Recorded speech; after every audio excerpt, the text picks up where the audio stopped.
the hardest part about being in real estate is having good people in your corner, like Escrow and Title, and that's why you guys are so important. So, greetings, red tie community. It's the bald guy in the red tie, John Butler, your favorite bald-headed, red tie wearing human being, and show host of the red tie community, because I'm the only show host of the red tie community. Dang it! Take that. But in studio, ladies and gentlemen, we have two lovely ladies. We have Miss Jenny DiBernardo with EBS Escrow. Thank you for having me. So excited Thanks to be for here. coming in. And also Miss Kambria Minton with Fidelity National Title. Thank you for having me. Appreciate it. Now, ladies and gentlemen are like, why are you interviewing Escrow and Title people? What's the point? Well, I'll tell you what the point is. They are my cornerstones of the success of my business. They are the most important people that keep the show on the road, basically, and make sure it's not a bunch of chaos. A circus of monkeys, basically. Right? Yeah. Like, for example, we have a closing happening right now. Yes, we do. Even though we're in studio. Right. Like, that's how amazing you guys are. You guys can work your magic from the outer realms of your We're office. superhuman. Superhuman. I think Superhuman. Superhuman. that's the best way to describe yourself. Totally. Yeah. So, Jenny, Yes, sir. how did you get into escrow? Because did you just like wake up one day and you're like, I want to be an escrow officer? Yeah. I feel like that's how every young woman starts off her mornings. I actually, my grandmother started the company in the 1980s. We had a branch out in Tustin. And then my mom started the business out here in 1994. Wow. I used to work during high school summers, just trying to spend a little time with mom and learning the business. I went off to college, got a great education, but graduated in 2008. Oh, good time. Market wasn't terribly awesome at that point. Right. So I got a job working for a different company. Market started to speed up a little bit, and mom asked me out to dinner one night and asked if I would feel comfortable coming and working for the company, and that was in 2013. So I've been slowly building my business from there. Our office doesn't have a rep, so the way that I do it, I kind of liken myself to the tortoise. I'm slow and steady, slowly building my business, reaching out to amazing agents. I've been very lucky to partner with some incredible agents that have stuck with me for a while and hopefully continue to build it some more. Well, and I think that's what's interesting is that, I get hit up a lot with escrow and title people. And, I did. I hit you up. Yeah. And I was, You were not ready to make the move yet. no, because I'm a loyalist. And I I think know. people in the industry know that because as we'll get to Cambria's story, she's been my title rep for 10 consecutive years. A lot of people go through title reps like they're like, nachos or something. I don't know. Nachos? I don't know. Jalapenos. Best description I can come up with at that spur of the moment. But I think you are only my third escrow officer in those 10 years. So welcome. I'm so to the excited to be a family. part of the team. Yeah. And so I think we started working together in like 2014 or 15, something I think like that. so, yeah. Yeah, and then you've just been flawless. And what I love about your service is that you will actually go to people's houses and get notaries signed and stuff like that. So you go above and beyond. And that's my heart of service with my clients is whatever it takes to get the job done. And you definitely have excelled at that. I So, appreciate that. I definitely try. Yeah, it's been fun. And every time I call you, like if there's a problem, you're like, John, there's a problem, but I already took care of it, and this is what's going to happen next. I'm like, all right, cool. Well, thanks for making my life easy. Easy peasy. Well, that's ultimately what I think our job is because your guys' highest and best use is interfacing with your clients and making sure that they're comfortable with the process. And our job is to make sure everything behind the scenes gets done and taken care of and making your life easy. And I think that we really try to make that happen for you guys. I know sometimes we need to reach out and ask for help, which we're not afraid to do. But at the end of the day, we really want to interface with title and anybody else that we need to in order to make sure that the job gets done for you guys. Well, and I appreciate that. My clients do too because, I sometimes forget how spoiled I am with you guys because, whenever, like sometimes if I'm representing a buyer and I don't really necessarily have control of escrow or title, then we have to kind of deal with what our listing agent has for their title people in escrow. And sometimes it's a nightmare. Like they don't call back. They don't, keep people updated. And you guys are just always on top of the ball. So it's been amazing. And Kambria, Yay. 10 years. 10 years. Has that not flown by? Very much so. Very much so. man. Feels like it was yesterday. Literally. Yeah. Like So a lot of people know my backstory, but I started in real estate in 2008. And if you remember September 2008, that was the worst time to get started in real estate. Mm-hmm. Yeah, the building is burning down. The banks are going out of business, it seems like. Obama was about to be elected. I mean, the world was just in a state of chaos. Yeah. And here we are. 10 years later, we survived. We did. We made it through. Yeah. Amen. Gosh. We did it once. We can do it again. I know. When's that time coming around, huh? I don't know. You just never if I know. had a crystal ball. Oh, my gosh. Right? I always say that if I had a time machine, I'd go back to 2008 and 2009 and just buy everything I possibly could. Absolutely. Yeah. God, everything's almost doubled in this I know, it's area. incredible. It's really If not amazing. more. I know. If not more.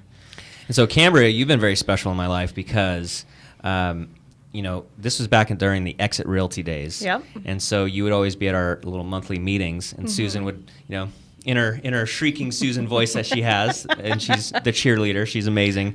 And she would have you come up and kind of drop some knowledge on us. Mm-hmm. And you were the go-to person for all the new agents to like, what's a farm? What's a title report? How am I supposed to read this kind of thing? Right. And so it's been cool. Do you remember the first time we met? I do. I don't remember exactly the first time, but one moment that does stand out for me is when you got your first listing appointment. I still totally remember it like I'm there right now, and you were running down the cubes in the center, and you're like, woohoo, got my first listing appointment. Now what do I do? What do I do? So it was awesome because a lot of times I sit down with new agents and they're so focused on just going to training. For 9 months goes by. They go to my class sometimes 2 or 3 times, which is fine if you need a refresher. But you were the agent that just went out and did it. Yeah. Went out and did it. You did the training that you needed. Yeah. But then it was like, okay, we got to go. Let's do this. And you did do it. And you're rocking it. So you're absolutely fabulous at what you do. And I've been wearing the same thing for 10 years. Absolutely. I literally have not changed. Hopefully it's been washed. Yeah, it's been washed. My wife is fantastic. I would love to know how many red ties do you have and how 28. many, 28, and how many black shirts? Probably about 8. Okay, And very I just nice to rotate them know. out. Reason why on 28 or just that's what So you have? that's the joke because everybody always asks me how many ties that I have. So one day, a couple years ago, I just started saying 28.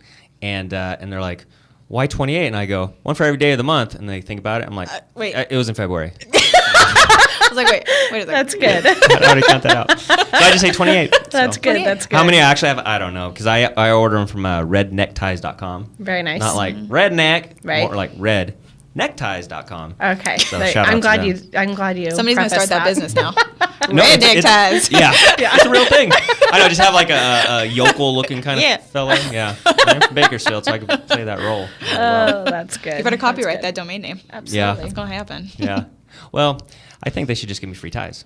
Oh, Pretty totally. much. Yeah. That would be the best. You could do all the PR website and all that. So what do you guys see happening in real estate right now? Seems like a lot of agents are getting into it. Mm-hmm. It's almost like 2005 to 2007 all over again because unfortunately people have the perception that real estate's easy. And so they get into the business thinking, oh man, I'm going to make so much money. I'm going to sip martinis by the pool and not have to work. It's like, Listings are well, going to fall in my lap, and Right. buyers are going to sign contracts all the time. Good Lord. I don't know what you're finding right now, but it seems like the market is a little volatile right now. Every week is a little bit different. Yeah, We get I a lot agree. of inquiries for net sheets one week. Then we get a bunch of contracts one week and then minimal the next week. So and I don't know if it's just the nature of it being tax season, the beginning of the year. You couldn't have said it better. I We're don't- feeling I the same think- thing. So yeah. one week could be awesome with openings for title reports. Yeah. The next could be a lot of listings, and then the next week's crickets. And we're Totally. like, okay, well maybe it's because it was spring break. Yeah, And then we're like, it's like well, you try maybe to it was justify taxes. it. So Yeah. I agree, very volatile, and Yeah. I don't know. I don't know. Trying to put my finger on it myself. Yeah. But don't we do this every year? Totally. Absolutely. Yeah. Yes. Because when you have those weeks where the phone isn't ringing, you're Yes. like, "That's it, I I'm freak done. out.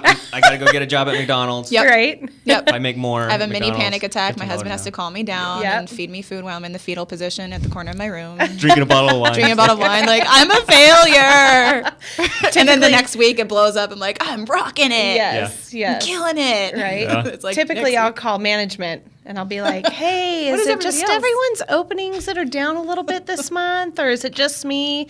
Cambria, you know what you're doing. Get out there and do what you do. Yeah. It's going to come. You're fine. So I do that about That makes twice me a feel year. actually a lot twice better. a year. Yeah. So I thought it was do. just me. No, Like, I'm everyone the one does. freaking out. And we're trying to figure out the market and trying to see what happens. And yeah, we'll see what happens, but we know that we've been through the market before. We'll get through it again, no matter what the market is. There's always a good market, whether it's a buyer's market or seller's market. But gosh, if we had that crystal ball, we could retire. I'll tell you what. One thing I do see happening a lot is a lot of people moving out of California. Oh my God, Yes. Idaho. Tremendously. Idaho a lot, and Yeah. Arizona. Yep. Idaho, Montana. I and haven't Arizona. heard Montana yet. That's Yeah. a new one. Yeah. Okay. Colorado. Colorado. I've heard Yeah. Colorado. I've heard back east, like South Carolina. Yeah. Had one go out to North Carolina, Texas. Yeah. Obviously, Texas is always a good one. Right. But yeah, so a lot of people are just kind of done with California and all the high taxes. It's like the nice weather only goes so far. Yeah, that sunshine Right. tax. Yeah. Yeah, And it's that's like bad. you can get a beautiful house for $250,000 somewhere else, and it's like, 3,000 to 4,000 square feet or whatever. Yeah. It's just insane. Yeah. Right. Well, you look at retirement, and even if your home is paid off in California, a majority of the people still, if you add in property taxes, electricity, water bill, and everything, with what you get on Social Security, you can't make it. You're struggling to make it by, and it's tough. So going out of state where you can get a home, sell yours here at a high cost, and then go to Arizona or Idaho and find something that you can pay cash for and still have some money in the bank. Yeah. Makes you feel a little bit more easier when you're doing that, Yeah. you know? Would you guys ever do that? Do you see yourselves ever leaving California? I know we're kind of in our prime years I'm right looking now, like, so- what are they going to Yeah, say? yeah, yeah. Yes, we do. Honestly, I don't. But I'm only in my early 30s. I don't have children yet, so the idea of knowing like what I like, that crystal ball thing. It's Right. like, I think the idea of traveling with children, it sounds incredible, but I don't know if I would want to live anywhere else. I Yeah. know. So I'm a little selfish that way, where I do love the community here. I was born and raised here. Right. So the idea of living anywhere else is kind of scary and intimidating. Mm-hmm. But I would love to have the courage to do it. And if anything, me and my husband have been talking about, like, what if we did 3 months somewhere and That's then 3 what I months would love to somewhere do. else? Yes. Like, what a cool opportunity to do Yeah. something like that, where you just kind of bounce around and figure out what feels like home. And that's what the snowbirds do in the winter in Totally. Arizona, and they Yes. love it. They go out Yes. there from like November to April, and then they head back to Montana, Idaho Yeah. for the summer. So retirement for sure for me, probably most likely out of California, just because I don't know that we'll be able to afford to live here, and who knows if we'll have Social Security then. Oh. You know, I don't think our generation is going to yeah. have it. No. So that's why Out. we have to do our best to educate our friends as well and buy investment properties. So that could be our retirement. I mean, you look at it, we probably won't have what we've been putting away for. No. Yeah. So, yeah. Yeah. But then, like you were saying earlier, people from Orange County have no problem moving over to Riverside County, Temecula at its finest. And value they're that you loving can it. get. Yeah. Because we were going to buy out in Orange County when we lived out there, because that's where I thought my job was going to be. Right. And a fixer-upper in 2009 was $500,000. Wow. It's like, Yeah. this is impossible. My payment is going to be that I'm going to live on rice and beans. And Right. what kind of life is that? Yeah. But then the idea of commuting an hour and a half, 2 hours one way, so 4 hours on the road. Right.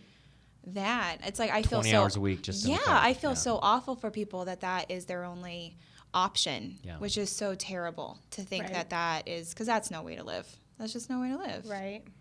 It's a challenge, and that's why I'm seeing a lot of the Orange County people and San Diego people moving into this area. Yeah. Because for those who are watching and that don't know where Temecula is, basically about 45 minutes north of San Diego and about an hour east of Orange County or so, depending on the 91 traffic, maybe 2 hours.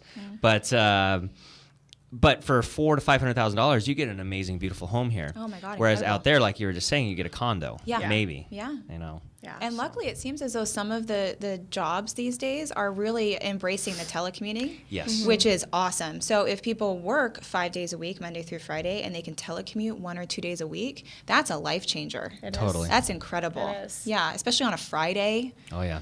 And then to be able to go pick your kids up from school, like those types of things, that's just not something that you can buy. That's incredible. Yeah.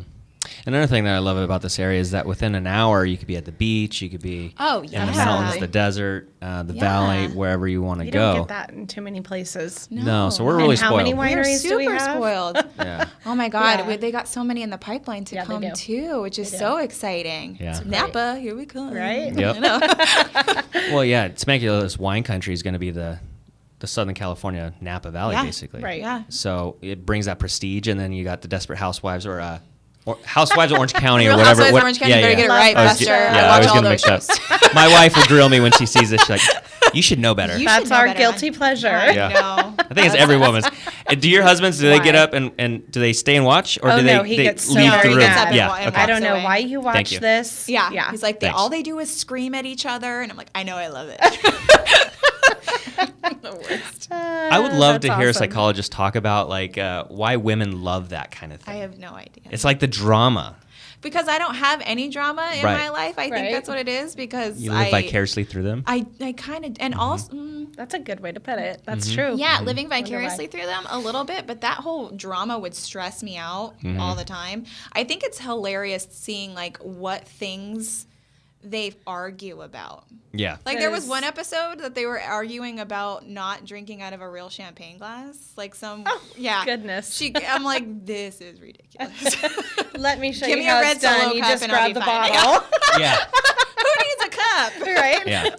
Go straight into it. Yeah, it's a fun show. My newest one is Married at First Sight. Husband hates it. I love it. I have not heard of this one. TiVo it, and when you have those nights that TiVo? nothing's on. How I know old that's are old. That just happened to me last week. Someone said, "You said TiVo." I'm like, "Yeah, I pretty much did," and I still TiVo. Oh my God. Is that still a thing? Huh? Yeah, it is. Oh. Yeah, Do you still have the box? I do. Wow. Yep. That should be like a I'm white turning elephant red. gift. My wife got me into a 90 Day Fiance. Have you seen that one? What is that? No. That one is where it's usually an American man wants to marry a lady from another country. Okay. And and so you All the usually- dynamics to that. Yeah, and you usually see the strong dynamic of, he's head over heels in love, and you can tell that the lady usually is like, okay, I just want to get in there, and then as soon as I get established, I'm going to leave you, and then I'm going to go find somebody else kind of thing. And these guys are just like, oh, but I love you, because they can't get. But do they really fall in love? Is it like a love story, or does she end up There's a leaving? couple. Okay. There's a couple genuine ones, but most of them you could be like, oh yeah, this no. is. And it's painful to watch. Oh, What boy. countries are these women from? A Or is lot it of like them- a variety? It could be from Asia. It could be Okay. from like Russia, like the mail order brides, that Got kind of it. thing. But it's interesting to see how they have to go through the K-1 visa process and all that kind of stuff. Yeah. I mean, You learned a lot from Donnie got Melania, so Right, that right. obviously Totally works. true. Yeah. Yeah. Half the funny. viewers are like, ooh. That's all interesting, all this immigration stuff. But back to title. So you've been doing this for 18 I years? have. Yep. Wow. So Yep. you started when you were like 10? I know, right? TiVo. Zing. TiVo, yeah. Started when I was 20 and started in customer service. Worked my way into escrow as an escrow assistant. But how did you get, was it somebody like, hey, come join the business? So somebody had told me I was so super unhappy where I was at. I was an executive assistant for a business owner and just was not thrilled there. And was at a dinner and somebody had said, hey, we're hiring over at Commonwealth. You guys should come check it out. And so I said, okay, well, what do I have to lose? Well, at that time, there's title companies have different divisions. So we here in Temecula are part of the Inland Empire division. And then San Diego has their own division. Well, because we butt up right to northern San Diego, San Diego snuck a satellite office up here in Temecula. Actually, now where Generations is, used to be in the that building in that office. So I thought I was applying to the San Diego division, and I was applying to the Inland Empire division. So I knew nothing about title, had no clue what title insurance was because I've never bought a home before, and who knows about title? Even when you do buy and sell, sometimes you still don't know what it is. Yeah.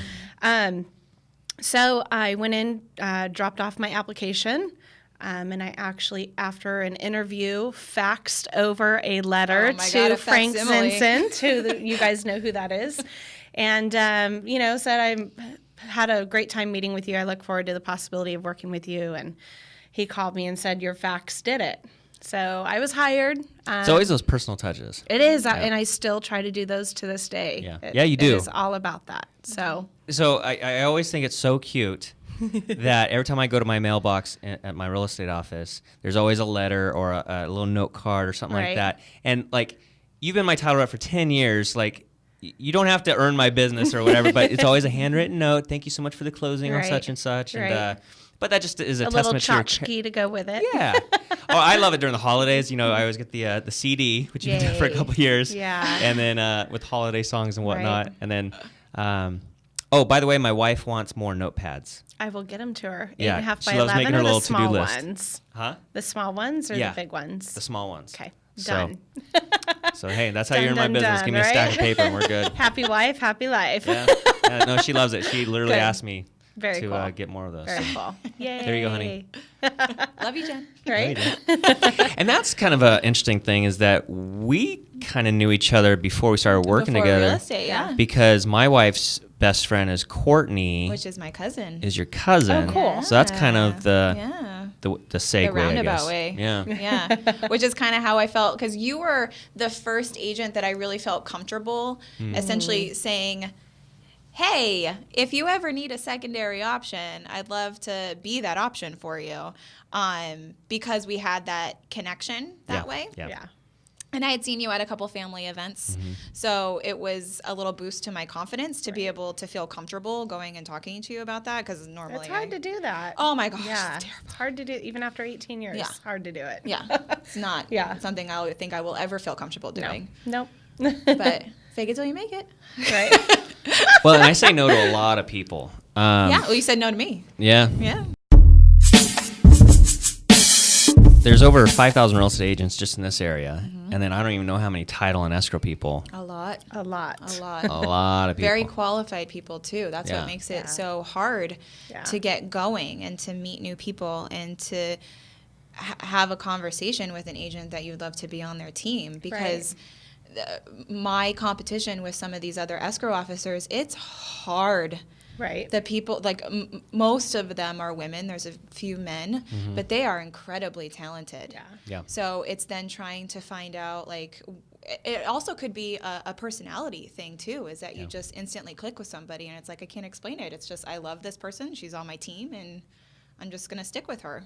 Yeah. And then once somebody's on my team, then it's like I try really hard to make sure that they feel like they made a good decision, but it's hard. Well, and I think what I'm seeing out there too is because there's brokerages out there that their splits are so good with with real estate agents, is that they are trying to find another avenue to stream in some money. Like an in-house escrow or so there has been so many independent escrow companies open up, or real estate owned escrow companies open up, and so the competition truly, I feel, has almost doubled, if not even more than that since then. And even with title, I feel like title reps, we've doubled with reps. So it's a struggle out there, and you have to find minimal things that you guys can do. That's why you have to be yourself, love what you do, and give the best service you can do. That's really what it comes down to. Yeah. So. And from an agent's point of view, the reason I love working with you guys is because it's an intuitive thing. It's kind of like a well-oiled machine, like a great baseball team or something like that. It's like, I love it when there's an issue that you guys have already caught that I'm not even aware of yet, and you're like, John, there's an issue, but we took care of it, and don't worry about it. You know what I mean? Right. Totally. Yeah. And then I also love that you guys will jump in the trenches with me. So if you need to explain something in detail, because I like you guys to be the experts of your expertise, basically, escrow. So if my client has an escrow question, it's like, I don't want to explain those details to them. Delegate. Talk to Jenny. Talk to Kambria. Yeah. And you guys always come, shining through. So I know there's it's so been many important. times where we've done conference calls or you just shoot me a text, hey, XYZ has a question on vesting. Here's their number. Reach out to them. Done. So, Yep. and I know you've Yeah. done that even Yeah. more probably. So, Oh, yeah, Yeah. sure it's the same. But yeah, no, and that's honestly, I feel like that's what I feel like we're here for. Is Yeah. that's just our job. That's part of our job description is to be Right. here to chat with your clients whenever you need them. And but that's what's going to set us apart from everybody else is because not everybody does do that. Keep that in mind. Well, that's you know? huge. And I was I think before the show, we were talking about how there's some escrow companies, and I don't know if they're just slammed or their customer service just sucks. It's usually the ones that are out of town, and so they're like, oh, well, you're not a local agent, so I don't care, kind of thing. Right. But I've had some Sad. ones where my clients are just pulling their hair out. And I'm like, oh, I wish we were with Jenny or with Kambria right now, yeah. Well, it's hard because through a transaction, your clients, your buyers and sellers, deal a lot with escrow. So you've done your part to get them into escrow. Yeah. And now you have to trust your team once you're there because the end result, the final taste they have in their mouth is Yeah. the escrow experience. Yes. Totally. And it could be one thing that the escrow officer or title did wrong, and that's ruined their taste in the mouth. And you work by referral, Yep. So you want to shine. We want you to shine so that Yeah. your clients are happy, so that we all in turn get more business together. I think that nails it right on the head. Yeah. And because it only takes one little issue, like at the beginning of escrow, if things get set off onto the wrong path, it's like Yeah. having a pebble in your shoe for 30 days. And so every time you talk to the client, if they're not happy about something, it always kind of surfaces and comes up. Yeah. Not that it's been with you because you guys have No, been flawless. I know but it kind of funks with your groove a little bit. Yeah. Oh, totally. Because, happy clients, happy life. Or it doesn't Yes, rhyme as well, yes, but yes. same thought. So, Yeah. Well, and I have also found too that oftentimes just a simple phone call will get the job done. If there is some anxiety or some confusion, Yeah. I think that with our digital age, it's very easy to either shoot a text Yes. or an email to try to get the problem solved. Yep. But Sometimes a that good can be old-fashioned, misconstrued. yeah, though, a you good know? old-fashioned phone call, really, because you don't get tone and inflection Yes. in email. I agree. And something just saying like, "Hey, how's this going?" Right. Versus, "Hey, how's it going?" Like Yeah. you don't get that when Even though you're saying that when you do voice to talk, hey, how's it going? But the Yeah. text, it's very Flat and monotonous. monotone. yeah, totally. So it's like sometimes I know it's extra work and extra time, but But those it's little worth it. details really set, I think, any transaction apart from the others. Right. Big time. Yeah. Right. Yeah, tonality is so important because it's not necessarily what you say, it's but how you say it. Totally. Yes. That's huge. Yeah. In every aspect of life. Yeah, for sure. Right? because it's a relationship business. Absolutely. And so if a client is not happy, then it just has a ripple effect. And I like happy people. Right? So that's why- Sometimes you just can't make some people happy.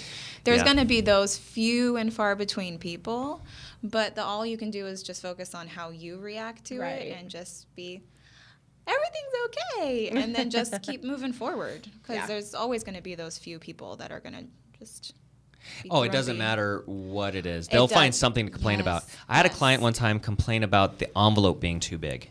That escrow no. sends, they're like Yeah. big envelopes or something Yeah. like that, and it was too big. I was like, okay, sorry. Alrighty. I don't know what to Jeez. Can't imagine being married to you, but Right? all right. Wow. Yeah, so people Just complain about silly. anything, it seems like. Yeah, some people are just grumpy gusses. Yeah. And all you can do is just try to make maybe them smile a little bit when you talk to them, but sometimes they're just going to continue to be grumpy gusses. Right. And I think it's always important to be mindful that we do this on a daily basis, but a lot of these people, this is maybe only their maybe first, second, or third time that they'll ever do this in their Yeah. entire life. Yeah. And we do this, multiple times Right. a day or a week or whatever. And you Right. may not know what really they're going through. Yeah. Maybe they had some just really awful news and it's coming out on you. I think that's one thing that I've learned in this business Right. is trying not to take things personally because I am incredibly self-conscious about my ability to do my job well and can be an asset and also a detriment too because I could beat myself up over Yeah. not doing something small or making a small mistake or any kind of size mistake. Right. But not taking things personally, how people talk to you, because you never know maybe what they just went through Right. on the like earlier that day, or a phone true. call that they just got before they got on the phone with you. So just kind of being more mindful of that is, I think, a challenge that I'm going to struggle with forever, but I'm trying to be more mindful of it this year. That's one of my things. I'm trying to focus. That's an excellent goal. That's Yeah. good. Is that your word for the year? Focus. Focus. Yeah. Yeah. Thank you. Yes, good one. that's going to be my word focus. My be. word focus will be focus. That's good. No, that's good. That's Yeah, good. perfect. No, that's a good one. Do you have a word for the year at all, John? I read that book, so what's it called? The One Word or something like that? Never Oh. read the book, but I know the theory behind The it. theory. I love it. So, So- maybe I should read the book. I would say this year it's mindfulness Okay. and being present, especially because right now, my stage of life, I'm 36, 3 kids, I was 12, gonna 10, and say, 7. You're 3 boys. Yeah. And because, the early years in real estate, it was all about being the top producer, getting those trophies or selling X amount and making X amount of money. It's all about numbers. And I think we were kind of chatting about this pre-show, but there's a Bob Marley quote that said, if you base your happiness on numbers, numbers never end. So you're always chasing happiness, right? And that really hit me. And then also I had some advice from an old guy that said, you can climb the ladder of success, but if you get to the top and realize that your ladder was on the wrong building, then have you really succeeded? Oh, or that you're all alone up Wow. there, too. Yeah. Drop the mic, man. Well, you see a lot of people, Right. and I'm very much wired that way, where I'm a workaholic. I would just dive into creative projects or whatever because too. I love doing that. Yeah. But if you burn so hot that you burn everybody around you, and then you get to the moon and you realize you're all alone, then is it really worth it? Not so much. Yeah. And I think also, sorry, what's your No. word? Let's focus on this. Oh, mine's better. Better? I always do a word a year. So better wife, better mom, better employee, better rep, better friend. Yeah. So just And, better. and sometimes it's just 1 degree. Absolutely. It's sure. not totally changing your Yeah. golf swing, but sometimes it's just that 1 degree that Yep. you're either in the weeds or you're right down the Right. fairway, which I went golfing for the first time a month ago, so I Yay. know How'd it these go? terms. Did you have the Really patience well. for It was with Good. Kyle Dalton, and yeah. love so Kyle. Yeah. he was on the show, and Very cool. we have the whole golfing episode on there, and we recorded it, so it was very interesting. Did you actually go to a range, or did you go to just a Temecula Hills a Golf course Course. or a range? Yeah, the real actual golf course. Oh, Very how long did it cool. take you to do 18 holes? Well, we did 9 Oh, how because long it was did like take 2.5 to do 9? hours. Yeah, that's don't know, the I- thing. I'm It only takes good for all 9. day. Yeah. It takes all day. It's very peaceful, very relaxing. Is it? I feel like Yeah. I would get so frustrated. I was worried about hitting Yeah. houses. Yes, You know that what I mean? too. Yeah. My parents live on one of those holes. I want to say it's like the 7th or 9th. So next time you go, Very cool. let me know. Mom will hand you over a margarita if you Oh, want that's one. nice.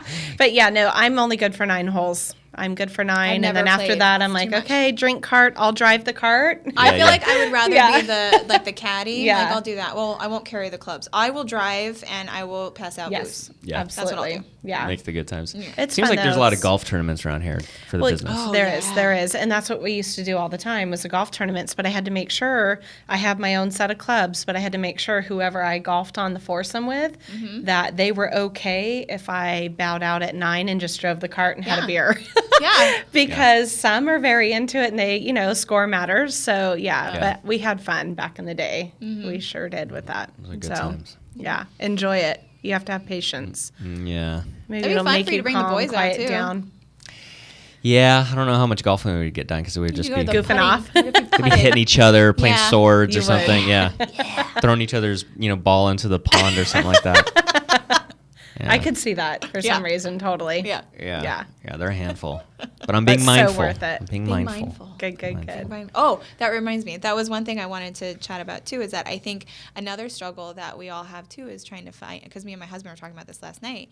Is trying to define our own form of success. Yeah. Because everybody's definition of success is different, and I think that's what I struggle with too. Is that my definition of success is very different from my husband's. Right. And I try to compare myself to my husband. Right. And I'm never going to be him, and I Right. don't want his path of success. So now it's Right. just trying to figure out what that means. Right. And what that means then for you being mindful with everything that you're now taking on with Yeah. work and the new, like a role then with the boys as they're getting older, and Jen and everything. Right. And then you with your family and everything like that. Right. And having a child, a lot of people in this industry have heard me say that I have one shot at this with my son Mason. Do you have one? One and done. Okay. One and done. And I get one opportunity to be the best mom that I can be.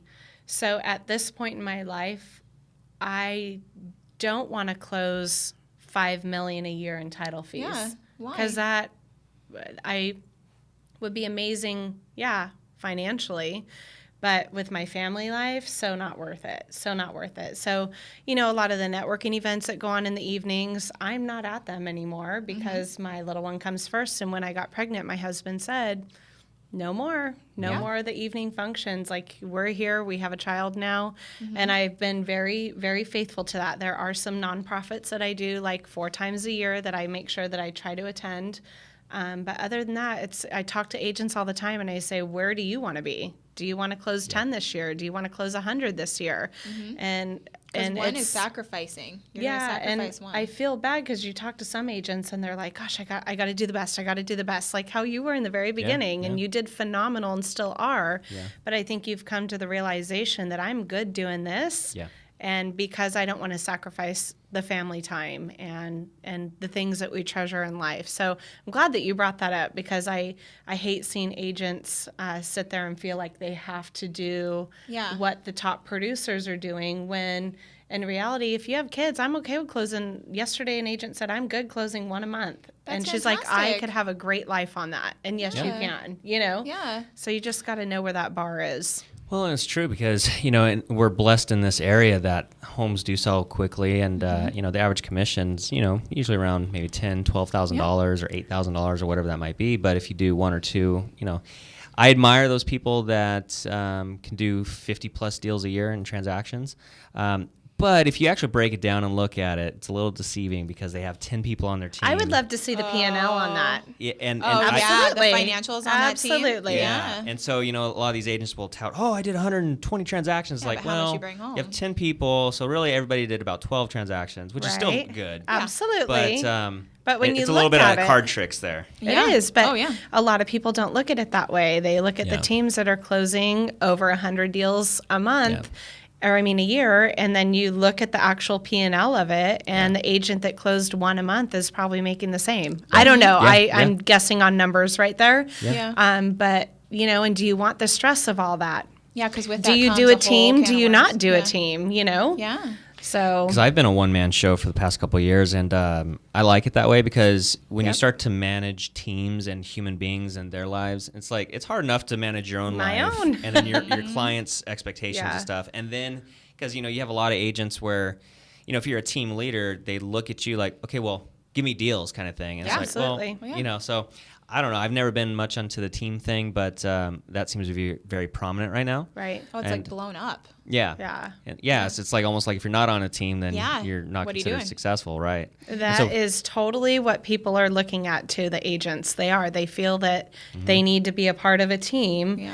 And if they're not, then they're not labeled as success. Yeah. And I hate seeing that. Which I is hate so seeing sad that. because you can totally make it on your own. I've tried the team thing before, and it's just so not for me. I had a rep that I hired on as a junior rep, and I had a few clients come to me and say, Cam, what are you doing? Like, this is not a good fit. Yeah. And it lasted a little while, and we're done. And now I know that's not my avenue. So I have my amazing assistant, Rose, and she's on the back end of everything and handles everything that I need help with. And she rocks it for me. And that is what works for me. Yeah. I won't be getting into the team thing.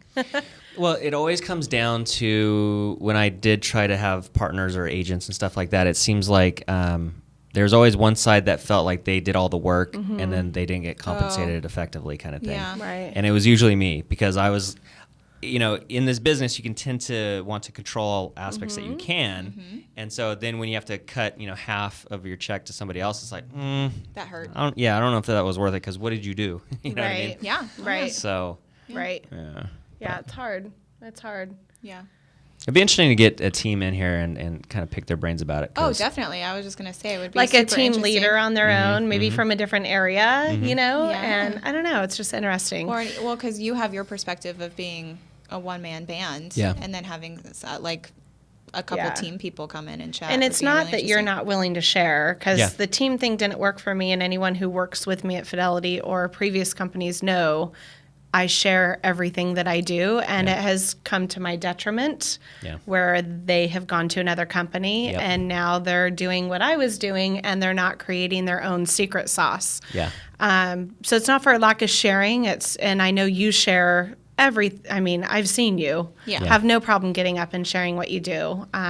So I don't think that has anything to do with it. Just we know it doesn't work for us, and we know that we can hold ourselves accountable. Well, because there's a fine line, because then you can feel taken advantage of. Oh, yeah. And you certainly don't want that to happen. So it's then trying to find the team that works well together. Right. So maybe that's the linchpin in it all, is that you're just trying to figure out what is the dream team that you're then trying to create there, where it's like a cohesiveness where everybody's working together for. Yeah, the ones that pull it off and do it well, it's truly magic. Yeah. But I see a lot of them crumble after so long. And it can be done. And it can be done very well. Yeah. It's just far and few between. Yeah. And I wonder what will happen with the teams, obviously, if we do see a correction in the market.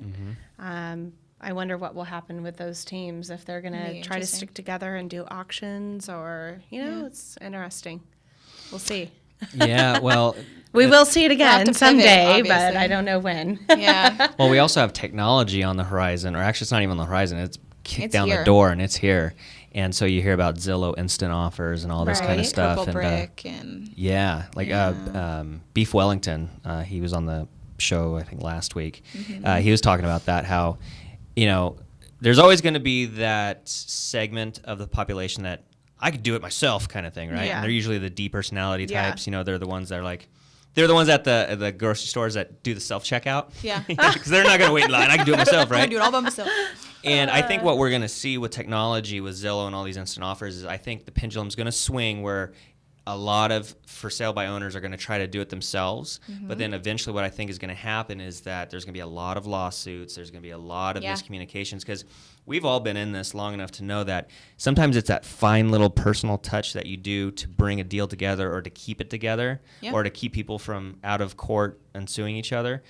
But when you have technology and it's just kind of the interface, it seems great, like you can just market your own property, but there's so much to the process of legalities and liabilities and stuff. So I think a lot of lawsuits are going to happen, and they're going to be like, okay, maybe we should go back to the realtors, and then I think it'll swing back. So And those will probably start coming out in the next couple of years. I think it's going to take a little bit of time to work through those, but I have no doubt that those are probably going to show up.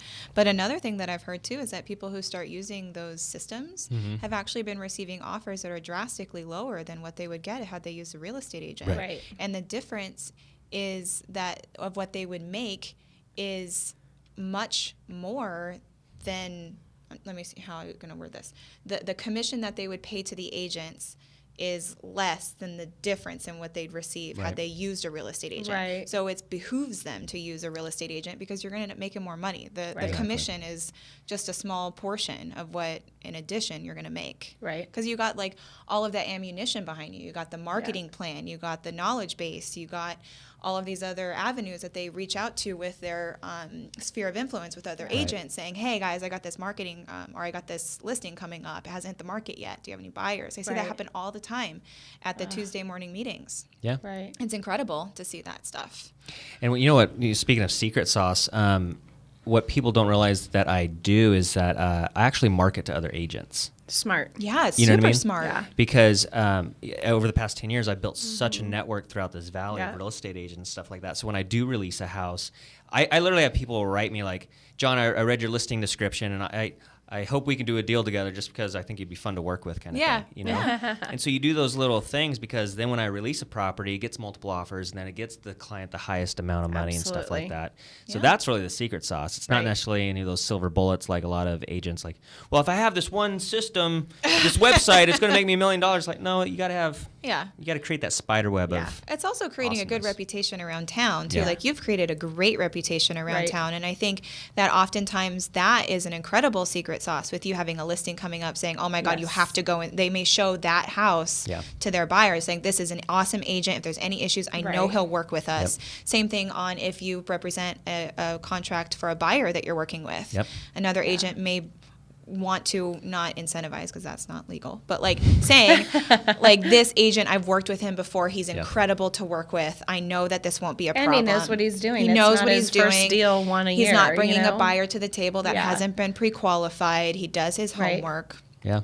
So that's awesome. You hit it right on the head, because on the flip side, when you have a bad reputation, and there are agents in this town that have that we're all shaking our head yes, yes. we know. Yes. We know. We're probably all thinking the same person too. But there's some people in this business where they just destroy the reputation, or they're just known for being difficult to work with, or they're just a problem, or they're dramatic, or whatever. And so clients truly don't understand how important it is to pick the right agent, because if you hit your wagon to the wrong person, you're going to go on a journey you probably are going to regret. Yeah. That's why some agents or some buyer or sellers find it difficult to sell a property with a certain agent. Yeah. And then when they list it with another agent, boom they get sells. a couple. Right. Yeah. I was talking to an agent that we're in escrow with, and she's fantastic. She's great to work with. But she has this listing near my house, and it was listed for a year with another agent. And she said that when she took over the listing, so many people called her and were like, "Oh, thank goodness, we've been calling and trying to get into this property, but the agent would never answer his phone." You've got to be No, and kidding. it was almost $1 million property. It happens No, quite a it bit. does not. I hear it all the time. So the biggest complaint for sellers or for Sad. clients anyways That's is awful. lack of communication. Yeah. Yep. But so, ladies and gentlemen, truly, truly, truly pick your agent wisely. Absolutely. If it's not me, contact me and I'll tell you who the right agent is. Yeah. I'll do out that. for you. Yeah. Right. Yeah, I will. Oh, for sure. I've done that before. Because there's Kim Meeker over in South Temecula. She's got that place dialed. Yeah. Like if somebody wants to sell in Wolf Creek, I would just say, you know what? Hey, Kim, I'm going to refer a client to you because she's got it dialed. Yeah. And I do that because I don't have that ego anymore where it's like, no, I got to have all the transactions for myself. It's like, I want that person to be truly blessed and served by the right client and the right agent combo.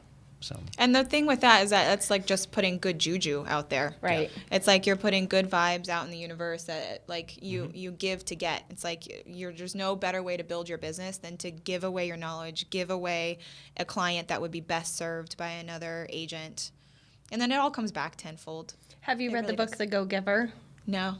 Phenomenal book. I know you like that one. Yeah, it's one of my favorites. Red book. It's called The Go-Giver. Marie LaPresto gave it to me over in the exit days, and it's a read that you could read like every year almost. And it just goes to show you give out goodness, it's just going to come back. It always It's does. just gonna come I think back. people get so nervous about doing it, like No, giving it feels giving good. away. Feels good. It really does. And Yeah. then like giving away like your knowledge base and like just being in a state of giving all the time, things just fall in your lap. Right. It's the weirdest thing. I've heard people talk about it and I was like, no way. And then we started practicing it and it's like, this is incredible. Yeah. It's really cool. Well, as a title rep, that's what pretty much if you were to ride with me for the day, my appointments are with agents and I see where they're at in their business and Give value. here's what I know. There's a new product out for that. Check it out. I'll hook you up with this guy. Reach out to this. Let me help you with that. And it's just giving the knowledge that we have out to them to try to make them an even better agent. Right. That's what we try. You do it too in escrow without even knowing it. Yeah. You know? So Well, because on the flip side, there's takers. And everybody wants to stay away from a taker because you always feel you're going to be taken advantage of. Absolutely. And there's agents or reps or whatever that are they're just slimy and you can just tell that they're going to try to screw you over at any given chance. Yeah. Life suckers. Yeah. Energy and I sucking let them vampires. do that. I let them do it because they're just going to dig their own hole and just. Oh yeah, You know? and you find out real quick who those people are too. So when they Absolutely. call and need something from you, Yeah. you're like, okay, I'll get to you. Don't Yeah. worry. And you get to them, but maybe not as quickly. As it would be when John calls. Oh, when John, Thank you. when John calls, it's Right? like within the hour. But like, if another agent calls, and especially when you're trying to figure it out, like you want to be as responsive as possible. Absolutely. But if they start calling, just needing stuff, Right. I'll get it to you, not a problem. Right. But a little bit. Not a high priority. Yeah, a little bit. Right. I have called people on it before when they call reaching See, I'm out for afraid to do stuff. that. You I know, don't think I could do that. You get to a certain point where you're okay saying something. Literally, where I have not seen a single deal from them, but they love the product that they are using from us. Right. Yeah. And somehow they no longer have access to it, and they're calling me for it. And I finally said, you know what? I would love to give you access back to that product, but as soon as you send over a title deal, I'll make sure it gets turned on for you. Yeah. I said, just as I hope you could understand, turn the tables as much as you're taking a buyer out and showing properties to them, you would hope that they wrote the offer with you. It's the same thing. We're giving, and we want to partner up with you. So if we're not the right partner, it is what it is, but I would love to get you turned back on. Yeah. Guess what? I had a title deal the next day from them. There you go. Turn them back on, we're good. We're good to go.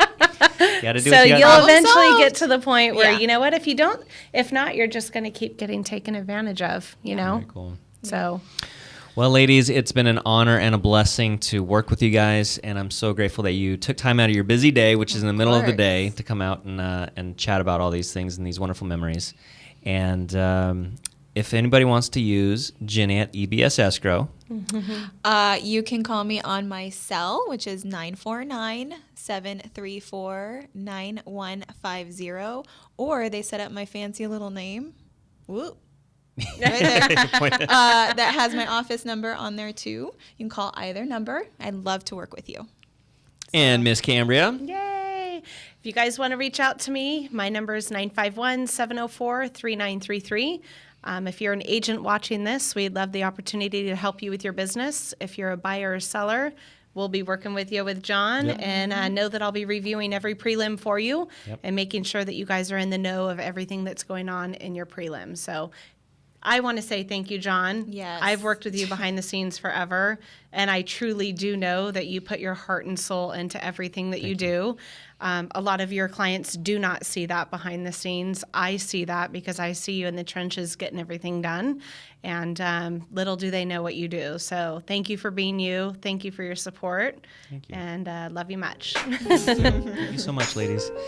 Well, that's it for this episode of the Red Tie Community, because these ladies are in my community, and I have a red tie because I'm the ball guy in the red tie. John Butler, your favorite red tie wearing host on the Red Tie Community Show, saying see ya, Nestro. Woohoo!